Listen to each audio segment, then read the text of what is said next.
Halo semuanya, hari ini kita live lagi. Hari ini ngebahas sesuatu yang sangat-sangat menarik ya di kalangan teman-teman semuanya adalah tentang kenapa orang itu banyak yang susah atau ibaratnya bingung untuk terjerat hutang ya.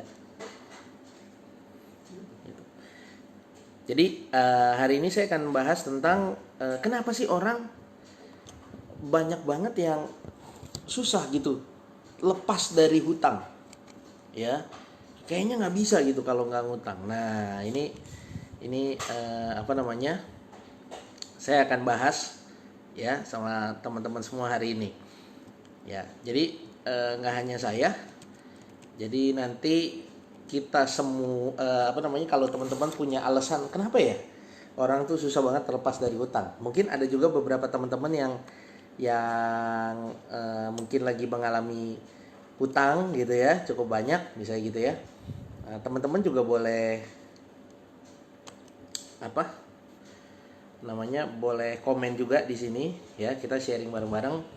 Kenapa sih alasannya orang itu terjerat hutang atau susah banget lepas ya dari jeratan hutang? Jangan bilang begini, oh memang hutang itu ada rohnya. Ya jangan begitu. Di luar itu ya, di luar hal-hal yang magis. Gitu ya, logika sederhana aja. Oke.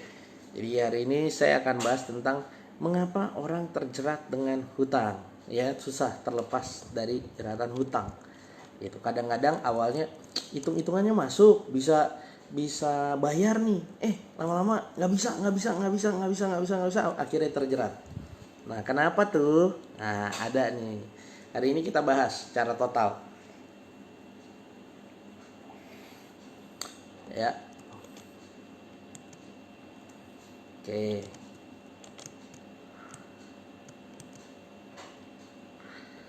Nah, ini dari kota mana aja sama suara saya kira-kira udah jelas atau belum? Gitu, bisa komen ya.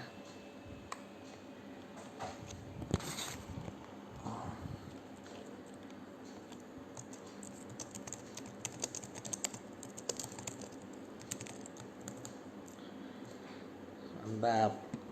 Bentar ya, saya live dulu, live sambil ngetik bentar ya. Teman-teman dari kota mana bisa sharing di sini?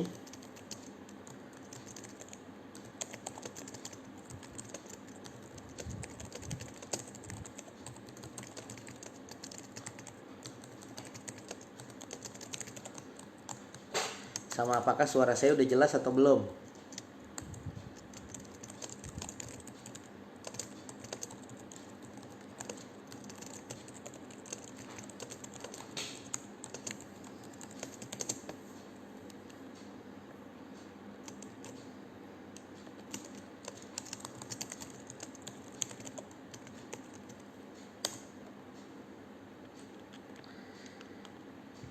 Yuk, hutang bikin candu mas, mantap. Gitu. Apa lagi Anda bisa komen, sama coba saya tanya suara saya udah jelas atau belum dan Anda dari kota mana? Ya, biar saya bisa paham nih. Bandung, bagus coach. Mantap. Siap. Yang lain gimana suaranya? Ada gangguan sinyal nggak? Karena kemarin-kemarin juga ada yang, waduh susah coach dan lain sebagainya. Gitu. Supaya saya bisa tahu mendeteksi ini salah kendalanya di sinyal Anda atau di sinyalnya saya. Ya kan? Daripada saya udah capek-capek ngomong panjang lebar, ternyata Anda nggak denger apa-apa kan gitu.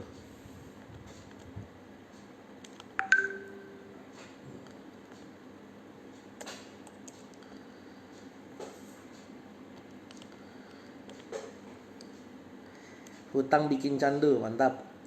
Bandung bagus coach, mantap. Suara jelas, asik. Suara jempol, thank you. Mantap. Gimana? Udah mulai bosen di rumah terus? Saya udah mulai bosen nih, kebiasaan jalan, timbangan naik.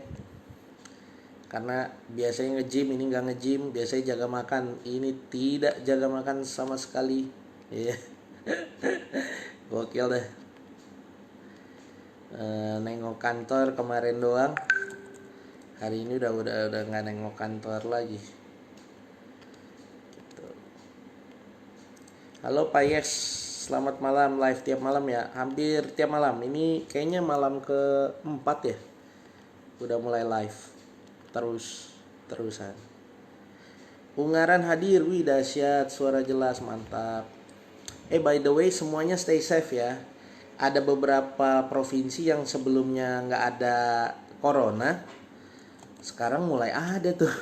Ya, di Palu aja akhirnya ada kan, gitu. Jadi stay safe semuanya, jangan kemana-mana dulu. Jangan menganggap di tempat saya belum ada berita corona, belum ada berita itu karena belum dites. Aslinya ada nggak? Aslinya ya nggak tahu ya, nggak bisa saya bilang juga ada gitu.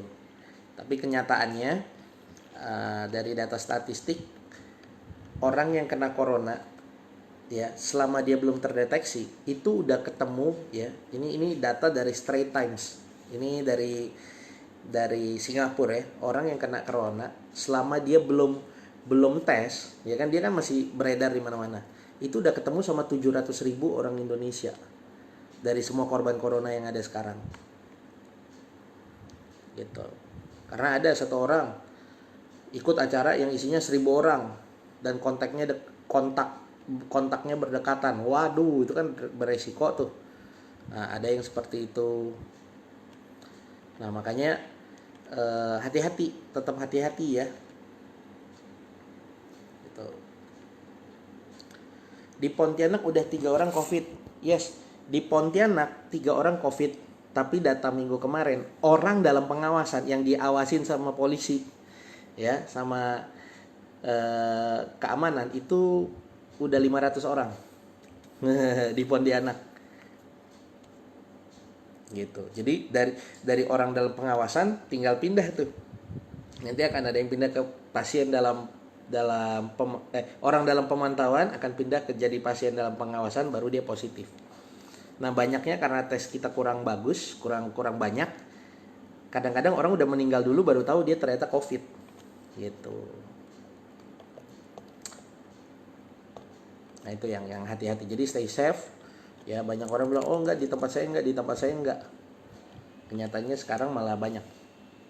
Ya, dan sekarang kan udah tembus 1.000 orang. Ya, COVID udah tembus 1.000 orang. Oke ya. Palembang hadir, mantap. Ya, Jakarta suara Jos, asik. Di Pontianak udah 3 orang kena COVID ya tadi ya. Nias hadir, mantap. Ya, by the way, kalau Anda merasa bahwa ilmu yang saya sampaikan hari ini bermanfaat, Anda bisa invite sebanyak-banyaknya teman-teman Anda ke sini ya, supaya lebih banyak lagi orang yang mendapatkan informasi dari ilmu yang saya bagikan ini. Ya, iya, mungkin banyak yang belum ketahuan. Yes, betul. Saya yakin banyak yang belum ketahuan. Ya, banyak banget sejujurnya. Gitu. Ya. Karena banyak juga yang belum dites, banyak yang datanya itu sebenarnya, ada lagi media luar negeri mengatakan data yang sekarang itu baru 2%. Jadi kalau sekarang 1.000, perkiranya tuh ada ya mungkin sekitar, kalau data gitu mungkin sekitar 100.000, 200.000 orang supaya udah kena. Gitu. Tapi juga banyak yang udah sembuh sendiri kok. Gitu. Jadi sebenarnya selama kita jaga hidup sehat dan imunitas kita tinggi, kita bisa sembuh sendiri. Lawannya itu yang melawan tuh diri kita sendiri karena belum ada obatnya kan. Nah, mereka yang wajib ke rumah sakit itu yang punya masalah yang sudah akut. Gitu. Ya, semoga pokoknya intinya kita semua dilindungi Tuhan ya dari virus-virus ini. Amin. Pondok Gede hadir, yes. Jogja hadir, Makassar hadir. Ya, nah sekarang pertanyaan saya, siapa yang di sini punya utang? Waduh, nggak usah jawab, malu. Kayak begitu ya. Ya. Nah, Temanggung hadir, wih mantap. Nah, saya hari ini akan sharing sama teman-teman, kenapa sih banyak orang tuh susah terlepas dari jeratan hutang. Banyak yang bilang begini, oh iya, karena hutang memang itu buatan iblis.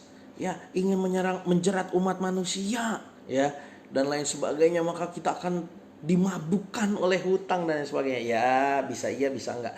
Tapi sebenarnya ada beberapa hal penting, ya. Kenapa orang itu susah banget kayak lepas dari hutang, gitu. Ya, hari ini yang kita bahas. Kalau Anda juga punya masukan juga kayak tadi, misalnya Anda punya, menurut Anda punya opini tentang hal ini, bisa komen. Misalnya tadi ada yang sharing hutang bikin candu gitu ya. Nah, yuk saya mulai bahas ya. Nah, yang pertama adalah begini. Karena ada orang yang punya mindset begini. Toh semua orang di dunia ini berhutang. Jadi mindsetnya memang kita tuh memang kalau hidup mesti hutang. Ada nggak? Pernah ketemu nggak?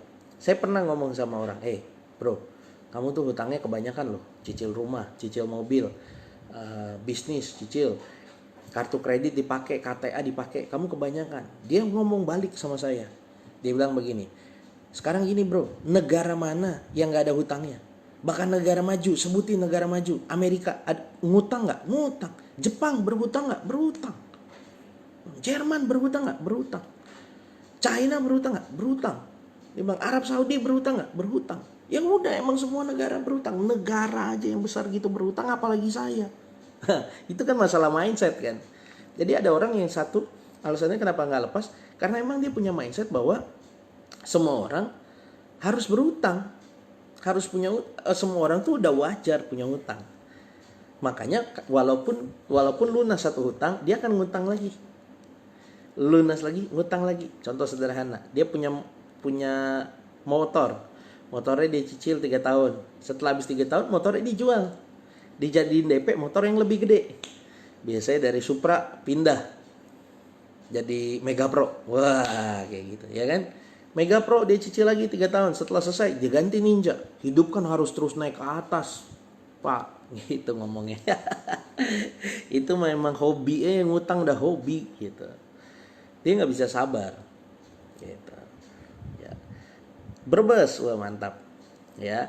Nah, terus juga mobil juga sama. Pertama mobil yang murah dulu ya. Wah, nyindir Bu Menko nih. Ya, nggak nyindir, tapi memang semua negara berutang gitu kan ya. Tapi juga kalau emang semua negara berutang, apa kita harus ngutang? Kan nggak juga ya kan. Itu masalahnya. Nah, jangan punya mindset seperti itu ya. Jangan punya mindset seperti itu, karena kalau negara, sesimpelnya negara ya, sebenarnya untuk bayar hutang segampang nyetak duit aja. Ya udah, terjadi inflasi, yang penting utang kan kebayar, selesai ya kan. Tapi kan Anda nggak bisa nyetak duit. Kita rakyat mana bisa nyetak duit sih. Nah itu, makanya jangan ngutang. Jangan punya mindset bahwa semua orang punya ngutang. Ada lagi yang ngomong, tunjukin sama saya pengusaha besar mana yang gak ngutang gitu. Sandiaga Uno ngutang, Khairul Tanjung ngutang. Khairul Tanjung beli Carrefour pakai duit utang. Wah gitu, berani banget ya.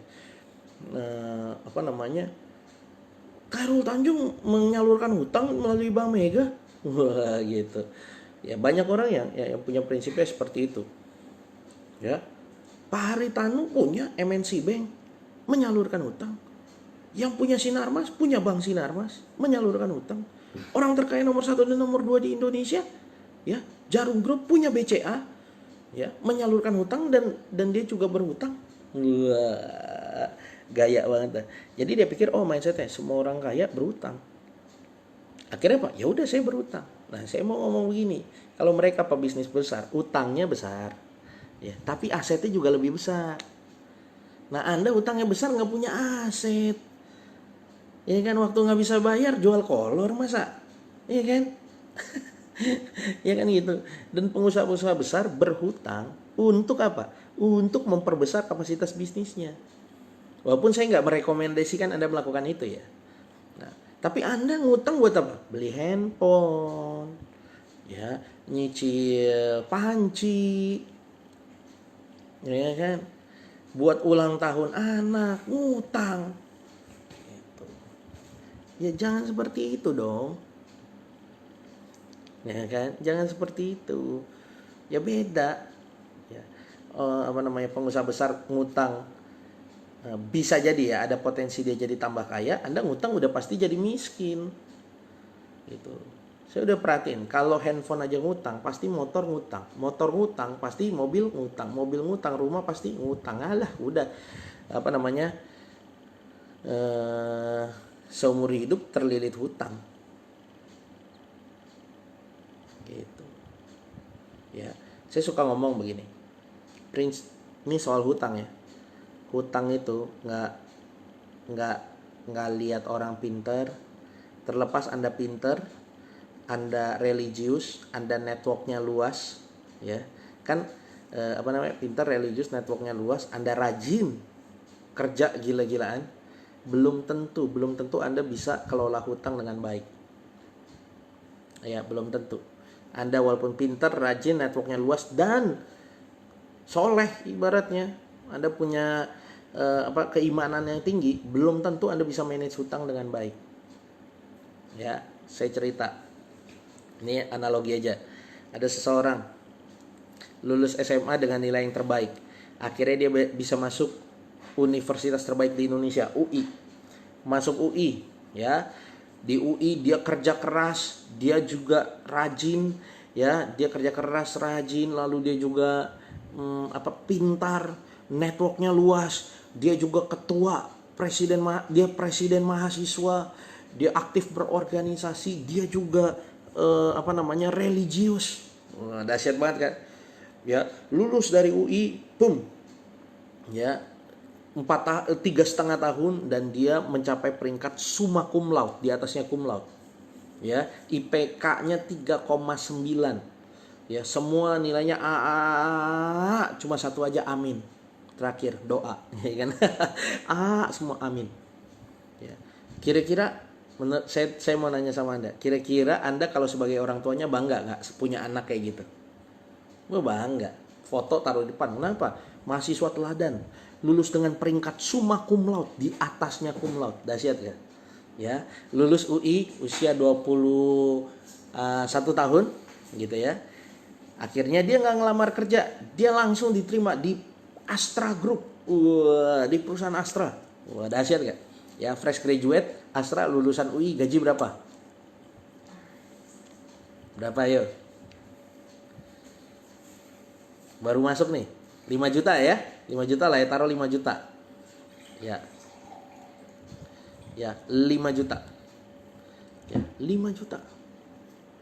Dari 5 juta 5 juta sendiri jomblo, waduh.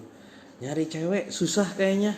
Ya kan, udah kerja di Astra lagi, malu sama teman-teman satu alma mater yang masih pengangguran, masa naik motor juga. Ya udah, cicil mobil. Wah, cicil Avanza dengan cicilan 3 juta rupiah. Wah, nyicil mobil kan enak. Jadi hujan gak kehujanan, panas gak kepanasan. Wah, cewek mana yang gak mau dekat? Udah lulus summa cum laude, kerja di Astra Group, ya kan, punya mobil lagi. Wah, akhirnya banyak cewek yang mendekati. Mantap. Ya, dia kerja dalam waktu 2 tahun karena dia rajin, dia religius, dia pintar, dia networknya luas. Dari officer dia naik jadi supervisor. Ya, supervisor dari gaji 5 juta naik jadi 8 juta. Ceter. Asik gak? Wah, asik. Gaji 8 juta, bro. Wah. Pas dia gaji 8 juta, ya, gaji dia 8 juta, dia langsung ngomong sama pasangannya. Oh, sayang, kita kan mau nikah, ya, kita mulai cicil rumah deh. Wah, ya, kita coba cari yuk perumahan yuk. Akhirnya dapatlah satu rumah tipe 36, ya, cicilannya sekitar 2 jutaan. Ya, kecil di pinggiran, dia mulai cicil 2 jutaan sebulan. Ya, jadi cicilannya ada berapa sebulan? 5 juta. 3 juta mobil, 2 juta rumah. Cicil panjang, 2 juta ini 20 tahun. Ya, 5 juta. 5 juta jalan, dia hidup 3 juta. Ya kan? Karena kan tadi gajinya udah 8 juta. Sisa 3 juta sebulan masih cukup? Cukup. Ya, masih jomblo, masih belum menikah kan, masih ngidupin diri sendiri. Yang penting naik mobil sama udah punya rumah. Wah, orang tuanya bangga nggak? Bangga. Baru kerja 2 tahun di Astra Group langsung punya rumah, punya mobil. Waduh, itu diceritain satu kampung. Benar gak? Supervisor 2 tahun kemudian karena dia kerja keras, dia religius, dia rajin, dia networknya luas, akhirnya dinaikin jadi manajer. Pas jadi manajer gaji dia 15 juta. Wah, dahsyat gak? Dahsyat, dalam 4 tahun dari officer boom langsung jadi manajer. Ya, gajinya 15 juta. Ya, pas gajinya 15 juta, ya udah 4 tahun cicilan mobilnya selesai. Ya, cicilan mobilnya selesai, dia juga udah jadi manajer, 15 juta udah stabil. Dia menikah lah sama istrinya, ya punya mobil Avanza tadi, dan tinggal di rumah mungil dia tipe 36. Aduh, indah banget ya kan. Nah, pas dia udah menikah, istrinya bilang gini, sayang ganti mobil dong, kan udah lunas mobilnya. Masa manajer Astra naiknya Avanza butut? Ya kata istrinya, ganti dong. Ganti apa sayang? Fortuner. Waduh, Fortuner kan mahal. Murah, cuma 600 juta. Waduh, 600 juta DP-nya berapa sayang? DP-nya murah. Ya, DP-nya cuma 80 juta. Wah, 80 juta kita duit dari mana? Gampang, jual aja Avanzanya, jadiin DP. Tuh, jahat, jahat, jahat, punya istri kayak gitu, jahat, menjerumuskan suami. Akhirnya, bener, dia jual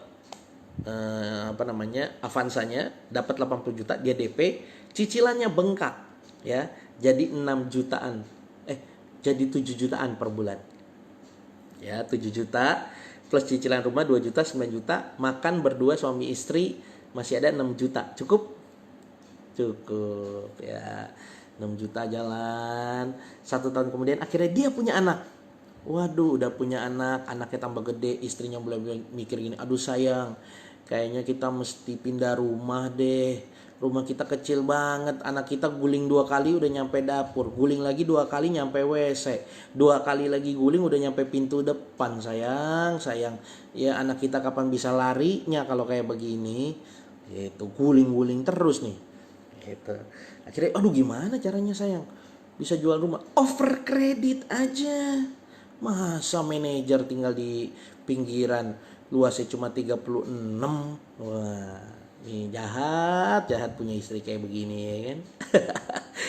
Akhirnya benar over kredit, duitnya dijadiin DP untuk pindah ke rumah yang lebih gede, tipe 60. Wah, 2 kali lipat. Cicilannya pun naik ya, dari 2 juta naik jadi 5 juta. Ya kan? Naik 5 juta plus tadi cicilan mobil 7 juta. 5 tambah 7 berapa? 12. Hidup tinggal 3 juta. Belum sekolah anak, belum anak kedua dan lain sebagainya. Ujungnya ceritanya apa? Orang yang rajin, lulus, pinter, networknya luas, religius, ya. Orang yang lulus dari UI summa cum laude, fotonya pas wisuda dipajang di rumah orang tuanya, masuk Astra Group, bangga ya kan, 2 tahun naik supervisor, 2 tahun naik jadi manajer, akhirnya apa ujungnya? Mati karena cicilan. Saya mau tanya sama Anda, kalau dari lihat casing luarnya, bangga nggak? Oh, dahsyat nggak orangnya? Dahsyat. Hebat nggak? Hebat. Kenal sama orang, dulu kuliah di mana? UI. Wow. Lulus tahun berapa? Masuk tahun berapa? Tahun 2010. Lulusnya 2013. Kok 3 tahun? Iya, karena cepet ngambil SKS-nya banyak dan lulus semua. Wah, cum laude dong? Enggak, summa cum laude. IPK 3,9. Pinter dong. Abis itu masuk mana? Masuk Astra. Waduh, sekarang manajer di Astra. Kan keren banget. Padahal orang nggak tahu gajinya puluhan juta. Padahal orang nggak tahu cicilannya gila-gilaan. Ya, dan orang itu mati karena cicilan. Ayo, ada banyak gak orang kayak gitu? Banyak. Makanya jangan biasain punya habit apa-apa ngutang. Jangan, ya. Hutang ke bank dosa coach, riba, setuju. Taiwan nyimak coach, wih mantap dari Taiwan. Tangerang hadir coach. Cara mengelola utang yang baik, utangnya dihilangin, ya. Utang itu jahat soalnya. Ya, terlepas dari ini itu tetap rekomendasikan kami tidak utang coach. Betul. Iya, lebih bagus nggak utang. Itu namanya sukses tradisional Pak, ya. Ya, jadi Jadi jangan tanamin mindset bahwa kita bisa melakukan apa, kita bisa lebih enak hidupnya dari sini. Coba kalau kita ngutang. Waduh, sebenarnya kalau produk kita lebih banyak ya, kita bisa untungnya lebih banyak nih. Ya gimana ya supaya produknya banyak? Utang aja. Nah, jangan punya mindset kayak gitu. Ya. Sampai hari ini ya, kenapa saya terus berbagi sama teman-teman? Kenapa saya terus sharing? Kenapa saya terus nulis buku? Kenapa saya bahkan menggalakkan teman-teman kita untuk nulis buku? Ya. Kenapa saya banyak bikin kelas online, bikin sharing? Saya bilang gini, ya. Sekali lagi saya bukan anti sama pemerintah. Saya support pemerintah, saya dukung pemerintah. Saya juga bukan orang yang kontra ya sama pemerintah gitu ya. Tapi saya bilang gini, siapapun presidennya, kesalahan nomor satu, kenapa negara ini nggak kaya-kaya, negara ini entrepreneurnya nggak maju-maju, karena satu, setiap presiden, dari presiden dulu sampai sekarang, kalau ditanya bagaimana mengembangkan ekonomi, bagaimana mengembangkan pengusaha kecil dan menengah, jawabannya apa? Kredit usaha rakyat. Jadi rakyat dikasih kredit. Buat saya, orang yang duitnya 10 juta tiba-tiba dikasih 100 juta, saya nggak yakin tuh. Kalau dia nggak punya ilmunya, saya nggak yakin 100 jutanya dipakai usaha. Kalaupun dipakai usaha semua, belum tentu kelolanya benar. Akhirnya apa? Terjerat utang kan? Bener gak? Gitu. Masalah di UKM, masalah di pengusaha awal-awal itu bukan masalah modal. Kalau UKM, kalau orang di awal-awal bilang, aduh saya itu susah karena kurang modal, berarti orangnya nggak cocok jadi pengusaha. Karena pengusaha itu cari duit, ya, mencari duit tanpa duit, ya, bukan cari modal. Lengkap ya. Tugas kita adalah bikin duit tanpa duit. Itu tugas pengusaha. Bagaimana caranya bikin duit tanpa duit? Ya, itu yang penting. Nah, kalau dari awal itu masalahnya dia nggak tahu caranya gimana dapetin duit tanpa duit, nah disitulah dia nggak cocok jadi pengusaha. Nah, terus apa yang dibutuhin sama pengusaha? Nah, yang dibutuhin pengusaha itu strategi, cara jualan, teknisnya gimana, caranya dapat duit tanpa duit. Itu dulu yang diperlukan, edukasi. Kalau dia udah ngerti cara mainnya, dia udah jalanin, dia udah nggak perlu utang karena bisnisnya udah running. Ya, jualan kecil dulu gimana nih? Ya, tanpa stok barang bisa jualan dulu, dapat duit. Akhirnya dia beli sama supplier. Itu diputerin terus. Kejual, ambil di supplier, ada yang transfer, ambil di supplier. Lama-lama dia stok. Dari stok lama-lama dia jadi agen jadi distributor, distributor akhirnya bikin brand sendiri, punya reseller banyak, jadi gede. Akhirnya pas ada orang nawarin, mau utang nggak? Utang apa itu? Sudah lupa tuh. Cia, nanggap kan? Tapi orang nggak tahu caranya gimana. Nah, orang yang nggak tahu caranya gimana, cuma tahu aja, kayaknya bisa nih nyari duit, butuh modal nih. Tiba-tiba dikasih kredit usaha rakyat 100 juta. Kalap nggak tuh orang? Kalap. Malah beli rumah, malah beli tanah. Ya kan? Masalah ekonomi UKM itu bukan pendanaan, bukan. Kalau dia masalah pendanaan, dia nggak cocok jadi pengusaha. Kalau ada orang cerita sama Anda, wah saya susah nih, karena nggak ada modalnya, itu nggak cocok. Udah bilang aja, ngelamar kerja aja, jangan jadi pengusaha. Karena tugas kita lah cari duit tanpa duit.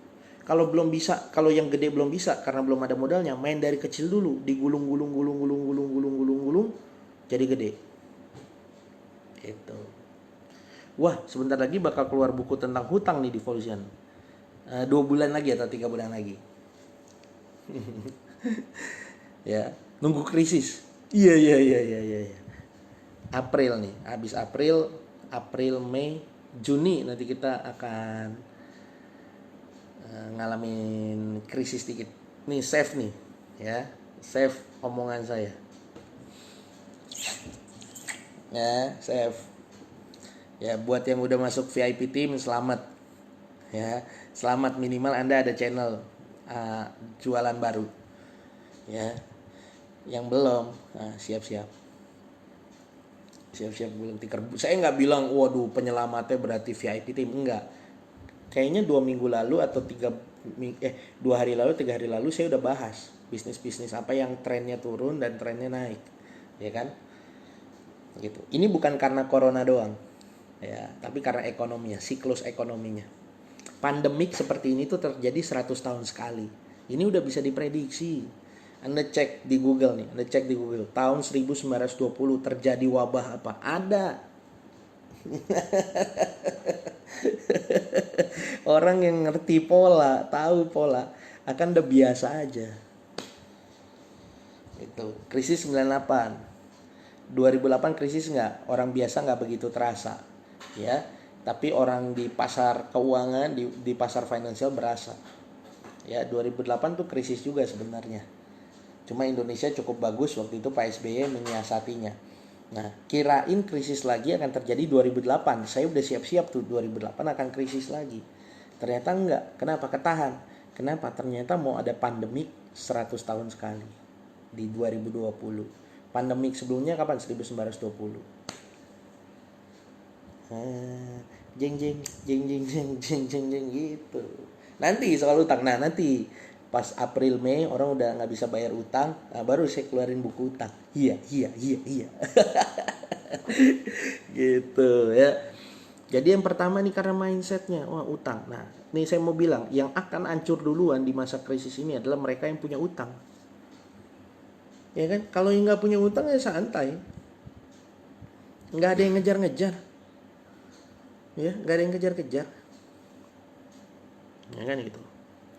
Pak, mungkin nggak rupiah nyentuh 20.000 pas krisis? Saya tiap hari beberapa kali lihat pergerakan rupiah.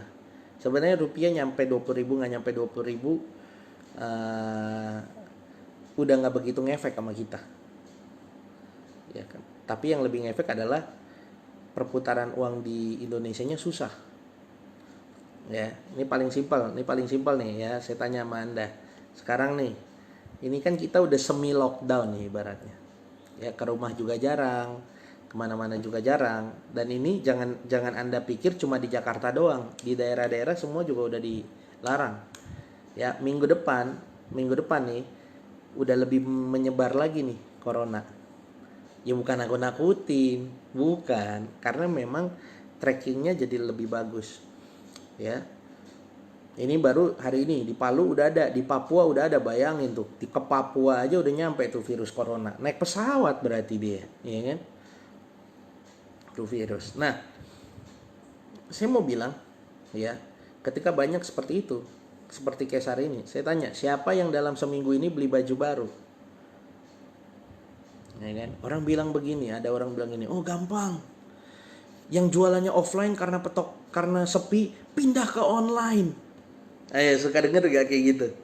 Pindah ke online. Tuh pasti orang lagi jualan workshop online, kayak lagi jualan e-course online gitu, mau pindah ke online. Saya tanya sekarang nih lagi di Jakarta, kayak Jakarta nih, work from home. Saya beli baju baru nggak? Ngapa? Oh, saya dagang sepatu, toko sepi nih. Ya, apalagi kena corona lebih sepi. Pindah online. Pas pindah online, ada yang beli nggak? Nggak ada yang beli. Siapa yang mau gaya-gayaan pakai sepatu? Orang nggak kemana-mana. Naik mobil boleh, muter-muter naik mobil boleh, iya kan. Tapi ke mall nggak boleh, iya kan. Jadi siapa yang lihat sepatu gue, iya kan. Nah begitu. Jadi bidang-bidang bisnis lain tuh akan anjlok luar biasa. Fashion, orang biasanya beli online tuh fashion, anjlok. Orang kepikiran nggak beli handphone? Kagak. Orang kepikirannya beli hand sanitizer. Ya kan. Padahal sebenarnya cara mencuci tangan terbaik itu adalah lewat, tetap aja pakai sabun dengan air yang mengalir. Itu lebih bagus daripada hand sanitizer, ya. Lah, ini jadi sharing kesehatan ini, ya. Jadi yang pertama karena mindset, ya. Oh bener, ada yang nanya saya, masa sih cuci tangan lebih bagus daripada hand sanitizer? Iya, lebih bagus, ya. Anda sama aja kayak begini, saya nggak usah ngopi, kenapa, makan permen kopi kok aja udah seger. Ya kopi kok kan berasa kopi, ada rasa kopinya doang. Hand sanitizer membunuh kuman, iya, tapi lebih membunuh pakai sabun gitu. Karena virus dan lain sebagainya itu kalah sama sabun begitu ya. Cuma kalau kita pakai hand sanitizer kan berasa dingin-dinginnya aja ya. Kalau mau pakai berasa dingin-dinginnya ya pakai es batu lebih dingin ya kan. Udahlah, jadi yang pertama tadi mindsetnya ya. Yang kedua adalah permasalahan kedua, jadi mindsetnya itu semua orang pasti ngutang. Enggak lah, saya usaha nggak pakai utang saya gitu. Biasanya banyak orang pengusaha nggak pakai utang. Yang kedua apa tuh yang kedua? Nah, yang kedua adalah kenapa orang nggak lepas-lepas dari dari hutang, adalah dia emang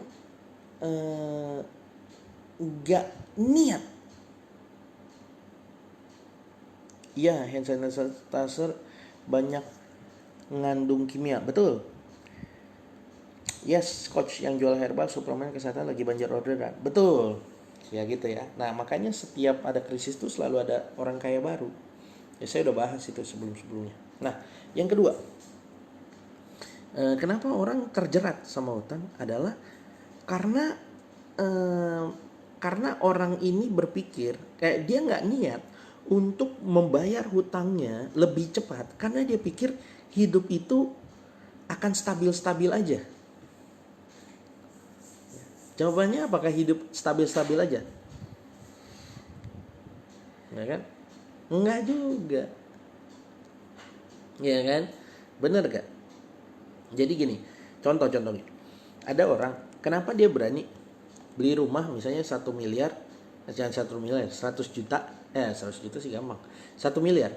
1 miliar cicilannya sampai 15 tahun lagi 15 juta per bulan. Dia tanda tangan kontrak. Oke. Ya bang, jabat tangan. Karena kenapa dia berani? Karena dia berpikir tiap bulan dia bisa bayar 15 juta. Nah pertanyaannya begini, dia bisa prediksi nggak 5 tahun lagi apakah dia tetap bisa bayar 15 juta? Kita kan nggak tahu. Ya kan? 2 tahun lagi lah, apa benar dia masih bisa bayar 15 juta? Mana tahu. Besok dah, 2 minggu, sebulan lagi apakah bisa? Ya kalau benar konstan begini-begini aja. Kalau ada saingan baru, ya lebih parah. Kalau ada kayak corona begini, nah lu bingung kan? Makanya nih, ini zaman sekarang yang kelimpungan nih yang banyak gaya. Gaya-gayaan yang Anda lihat nih, kalau orang gaya-gayaan pamer kekayaan, sekarang nih kelimpungan. Karena bingung ngebalikin duitnya gimana. Iya kan? Dengan masalah yang terjadi sekarang.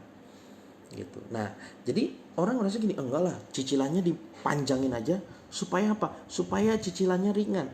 Iya ringan, tapi masalahnya Anda bisa nggak? Pasti nggak bisa bayar setiap bulan, kan belum tentu. Itu masalah. Gitu. Ya. Jadi karena orang udah nyaman untuk nggak bayar utang, ya, bayar utangnya panjang. Nah, Anda nggak boleh punya kayak gitu. Kalau prinsip saya begini, ya, saya yakin rezeki itu udah diatur, benar nggak? Anda pasti sama ya, terlepas apapun keyakinan Anda. Saya pasti sama lah bahwa rezeki itu udah ada yang ngatur. Yang kedua, Tuhan itu tahu, ya, kapan waktunya saya untuk beli apa itu Tuhan udah tahu. Ya, Tuhan udah tahu. Jadi misalnya begini. Kalau hari ini saya pengen banget rumah 2 miliar. Ya, dan hari ini di rekening saya belum ada 2 miliar, baru adanya 200 juta. Berarti ya, satu, saya belum mampu belinya. Yang kedua, Tuhan juga belum kasih kemampuan sama saya untuk beli, walaupun saya punya duit 200 juta. Ya, kalau memang seizin Tuhan rumah 2 miliar itu buat saya, bisa nggak malam ini tiba-tiba ada yang transfer 1,8 M ke rekening saya? Bisa. Nah nyatanya nih nggak ada.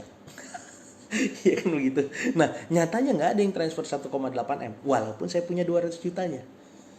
Nah berarti saya nggak boleh melawan takdir untuk ngotot beli rumah yang 2M itu dengan DP 200 juta. Itu aja kesimpulannya. Ya, saya lihat mobil nih, bagus. Harganya berapa ya? 6M. Saya punya 1M. Sisa 5M. Itu mobil saya kasih penjualnya 1M sekarang, saya kasih duit sekardus. Misalnya ya. Sisa 5M. 5M saya bisa bayar cicil, si penjualnya mau saya bayar cicil panjang sama dia nggak apa-apa. Dan dengan nggak usah pakai bunga misalnya begitu ya. Saya ambil atau nggak? Saya nggak ambil. Kenapa? Karena kalau misalnya karena saya cuma mampunya se-M, ya kan? Kalau saya tetap beli itu mobil berarti saya ngotot melawan takdir, gitu. Kalau emang saya dirasa butuh dan memang itu udah jadi hak saya, Tuhan tahu hal itu, Tuhan bisa nggak ngasih saya 5M hari ini transfer ke saya lewat tangan siapapun? Bisa. Tapi kenyataannya nggak ada, ya berarti belum rezeki saya. Gitu. Begitu juga rumah, begitu juga motor, begitu juga mobil, begitu juga handphone. Nah, kalau Anda udah punya mindset kayak gitu, hidup Anda santai, nggak kejar-kejaran sama orang. Nanggap ya? Jadi jangan dipaksain. Nah, banyak orang maksa. Saya punya 200 juta. Ada mobil. Ada rumah 2M. Saya DP. Lihat price list. Bisa DP 10%. DP 10% bisa langsung tinggal. Bisa. Langsung kasih duit 200 juta. Sisa 1,8M. Cicil aja Pak. Cicil panjang. 25 tahun bisa nggak? Bisa. Ya udah. Nah, itu orang maksa. Melawan takdir namanya.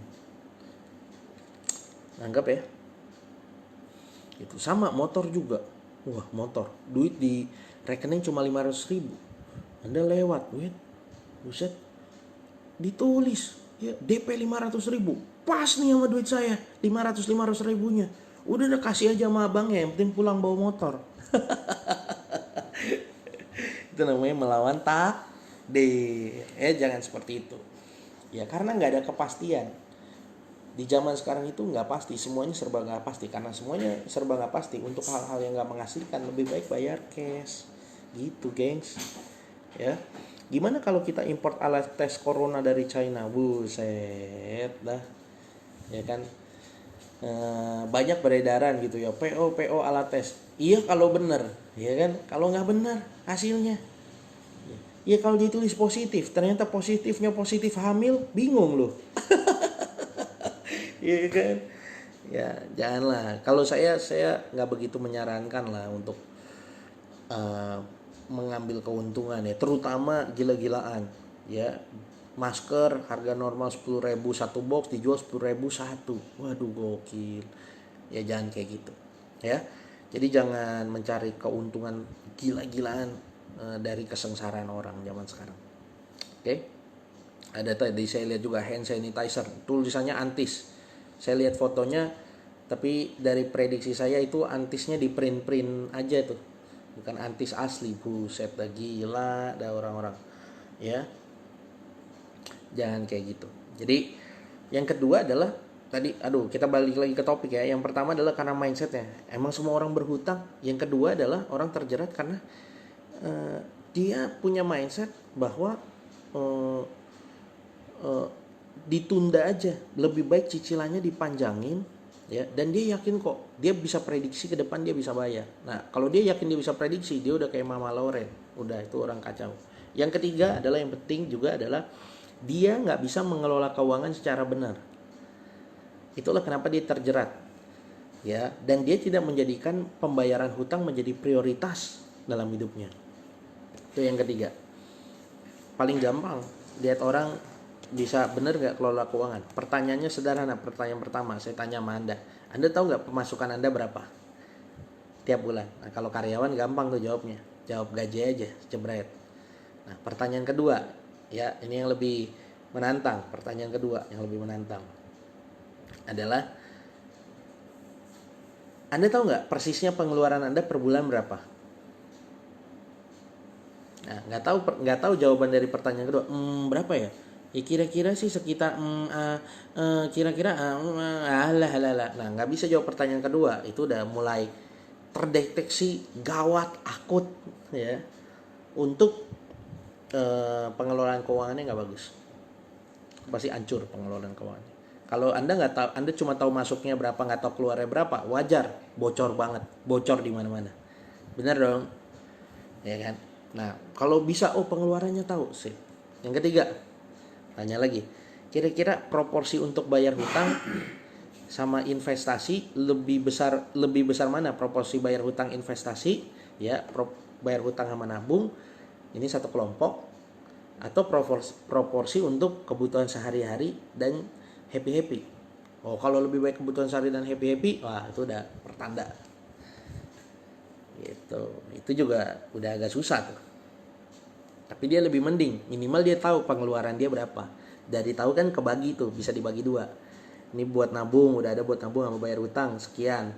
Ini buat kebutuhan sehari-hari sama buat happy. Nah, yang di kubu ini sama kubu ini gedean yang mana? Kalau gedean kubu ini, wah, out dah. Gitu. Nangkap ya? Ini kalau saya tanya sama Anda juga Anda bingung ini jawabnya gimana? Yakin saya. Ya, lanjut lagi yang keempat. Ya, tadi yang pertama karena mindsetnya seperti itu, yang kedua emang sengaja menunda, ya, pembayaran dipanjangin dengan cicilan dimurahin dengan merasa bahwa dia bisa bayar dengan harga segitu selama bertahun-tahun secara pasti. Nah, itu udah levelnya Mama Loren ya. Nah, yang ketiga adalah pengelolaan keuangannya nggak benar. Ya, pertanyaannya tiga. Yang pertama, pemasukan Anda berapa tiap bulan? Dia tahu, bagus. Naik ke level kedua, pengeluarannya persisnya berapa tiap bulan? Nah, dia nggak tahu, itu udah bukan warning. Ini orang gila. Ya, pasti pengelolaan uangnya nggak bagus. Makanya bayar utang tersendat-sendat karena dia sendiri nggak tahu duit dia keluarnya berapa banyak. Yang ketiga, kalau dia tahu pengeluarannya, ini udah lebih bagus. Tanyain yang ketiga, kira-kira proporsi untuk bayar hutang dan investasi lebih gede mana? Sama proporsi untuk kebutuhan sehari-hari dan kesenangannya dia. Kalau gedean yang kanan, zong pasti. Ya, nah yang keempat adalah begini. Ini hal simpel yang biasanya saya lakuin juga ketika misalnya saya punya hutang, atau ini yang saya sarankan ke banyak orang yang mungkin nggak begitu ngerti atau paham soal keuangan, mengelola keuangannya sulit. Banyak banget loh orang Indo susah ngelola keuangan. Ya, saya selalu saranin begini. Oke, kalau misalnya Anda nggak bisa ngelola keuangan bener, tapi Anda mau lunas hutangnya, ya udah begini. Pastiin Anda punya minimal 2 sumber income. Ya. Income pertama itu untuk kebutuhan hidup Anda sehari-hari dan segala-galanya habisin. Ya, misalnya Anda udah punya apa nih? Namanya nih, Anda udah kerja, dapat gaji. Ya udah, berarti untuk hidup Anda dan untuk kesenangan Anda, ya, habisin di sini. Jebret. Kalaupun bisa untuk bayar cicilan dan lain sebagainya, cicilan rutin ya, cicilan motor dan lain sebagainya, habisin di sini.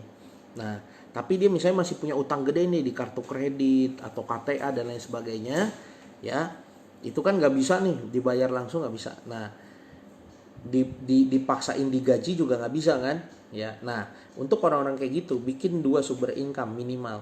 Yang satu ini buat kehidupan dia, ya. Yang satu lagi ini nggak enak nih begini nih, kayak lagi ngatain orang kan gitu ya. Ya udah, duanya begini dah. Yang satu tadi untuk ngabisin buat biaya hidup sehari-hari dan utang rutin. Nah, bikin lagi sumber income satu yang 100% duitnya untuk ngelunasin hutang-hutang yang tidak rutin. Hutang KTA, hutang kartu kredit yang udah nggak kebayar, hutang sama orang tua, hutang sama teman. Cari satu pendapatan lagi yang 100% keuntungannya untuk bayar itu. Ya, kenapa orang susah terjerat bayar hutang? Karena begitu. Misalnya digabungin, dia punya gaji misalnya 10 juta. 10 juta ini bayar bayar uang sekolah anak, bayar SPP, bayar listrik, bayar air, bayar kontrakan dan lain sebagainya. Nah, akhirnya emang benar-benar udah nggak ada sisanya lagi buat bayar misalnya bayar utang saudara. Gitu, setiap saudara lagi nggak ada mulu ya kan, ya iya. Nah, emang karena susah, karena income basicnya, income utamanya udah susah lagi untuk dialokasiin. Dan misalnya nih, ini pengusaha pengusaha juga kadang-kadang seperti itu. Misalnya karena nggak pasti kan, income-nya nggak pasti, kadang gede, kadang kecil. Nah, income-nya yang segede ini diniatin sama dia. Oke deh, ini kita niatin untuk bayar hutang. Nah, kadang-kadang nggak dihitung ya biaya hidup dia. Jadi dia menghitungnya begini. Hutang saya 10 juta pak. Satu kali saya jualan saya untung 100 ribu. Berarti supaya lunas hutang saya harus jualan berapa banyak pak? 100 dikali 100 ribu, komisinya dikali 100. Berarti saya akan jualan 100 pieces bulan ini. Yes. Wah, udah asik banget ya. Nah, tapi dia nggak ngitung. Iya kali sebulan itu dia nggak makan, istrinya nggak makan, anaknya nggak makan, dia mandi nggak pakai sabun, ya kan? Dia di rumah nggak pakai listrik. Akhirnya apa? Akhir bulan dia ketemu saya lagi. Pak, terima kasih pak. Saya tercapai pak. 100 pieces terjual dengan luar biasa. Saya tanya sama dia, utang lo kebayar belum? Nah itu. Masalahnya duitnya hilang habis pak. Nggak tahu tuh kemana. Masa sisa tinggal 1 juta nih di rekening. Ya itu. Ya, kalau saran saya itu biasanya pengusaha lebih parah nih soal ini. Karena kalau misalnya karyawan udah jelas nih gaji pokoknya. Nah, ya. Nah, saran saya punya minimal 2 income. Jadi income satu untuk hidup sehari-hari, income satu lagi untuk apa? Untuk bayar utang. Jadi yang bayar utang nih, yang dia punya income kedua, ini entah pengusaha atau nggak pengusaha, entah Anda karyawan ya. Aduh Pak, pengusaha satu fokus biar jadi besar. Ah masa sih? Ya kan? Lebih baik deh, saran saya punya 2. Ya, lebih bagus punya 2. Nah, satunya ini untuk kebutuhan sehari-hari, yang satunya lagi untuk full bayar utang. Nah, dari pengalaman saya, pengalaman beberapa teman-teman saya yang saya kasih ilmu ini, lebih gampang akhirnya. Ya, lebih mudah, jadi lebih fokus dan terukur. Dapur juga masih ngebul, utang juga cepat kebayar. Nangkap ya? Kalau sumber income dari eksportir dan satunya lagi penjualan domestik, apakah itu termasuk 2 sumber income? Enggak dong, itu kan satu bisnis juga kan. Ya, meskipun industrinya misalnya perikanan, ya bisa dihitung 2, bisa dihitung 1. Tapi kalau pembukuannya digabung, rekeningnya digabung, ya sama aja bohong dong, bro. Ya, tapi kalau misalnya pembukuannya dipisah, rekeningnya dipisah, bahkan PT-nya dipisah, nah itu bisa jadi sumber income juga. Bisa jadi dikatakan 2 sumber income.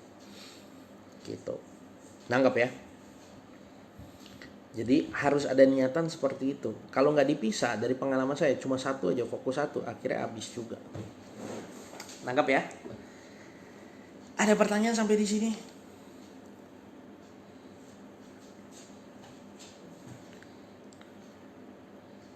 Ada, tidak ada, antara dan tiada. Ini Pak Yeskel nggak jualan nih. Ih, mau banget dah saya jualan. Enggak lah, gitu.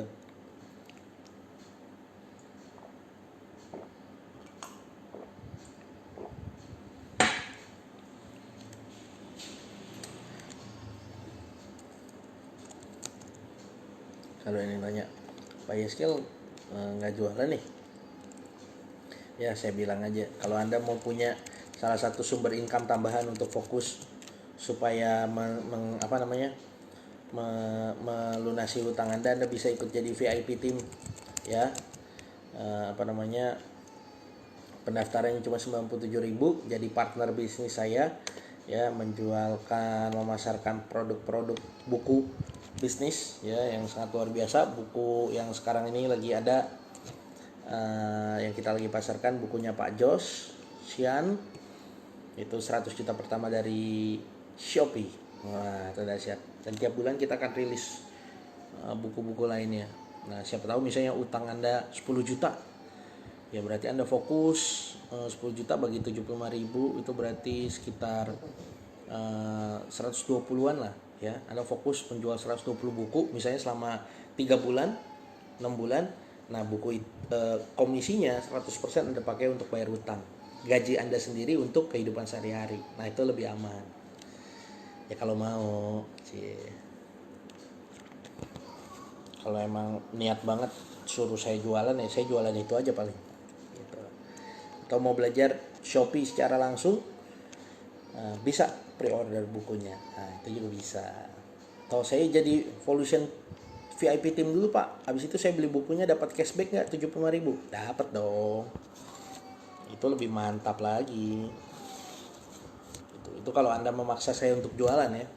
Kalau mau nggak usah lah, kadang-kadang capek juga jualan ya. Saya nggak perlu jualan kemarin, lihat nggak live saya kemarin, saya nggak jualan dah kayaknya kemarin.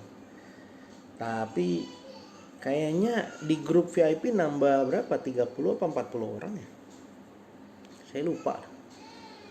Oh Syahrul Maulana VIP hadir, wih ini udah closing nih. Dia bro Syahrul kayaknya udah closing ya buku Pak Jos, udah belum? Saya sambil minum ya.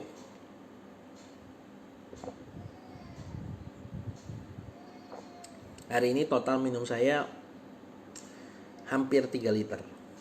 Tadi satu botol gede sendiri 2 liter. Plus minum begini. Udah berapa banyak nih?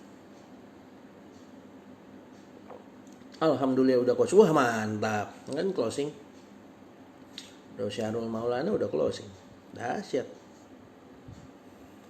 Ya. Yang ikut jadi VIP tim saya dari pengangguran, ya ada yang ngomong, Pak saya pengangguran, ada lagi calon pengangguran, Pak saya kemungkinan dipecat sama perusahaan saya. Gila nggak tuh? ada tuh ya VIP tim, ada yang gitu pengangguran sampai ibaratnya kepala sekolah ada, pengusaha ada yang udah punya brand tetap mau jadi reseller saya. Dokter sampai dokter ada yang jadi reseller saya, dokter loh. Ada yang dokter spesialis jadi reseller saya. Dahsyat. Yang beli bukunya bisa ke saya. Ya, bisa nih ke Bro Syahrul Maulana. Kalau mau beli buku Shopee boleh ke dia. Ya, mantap.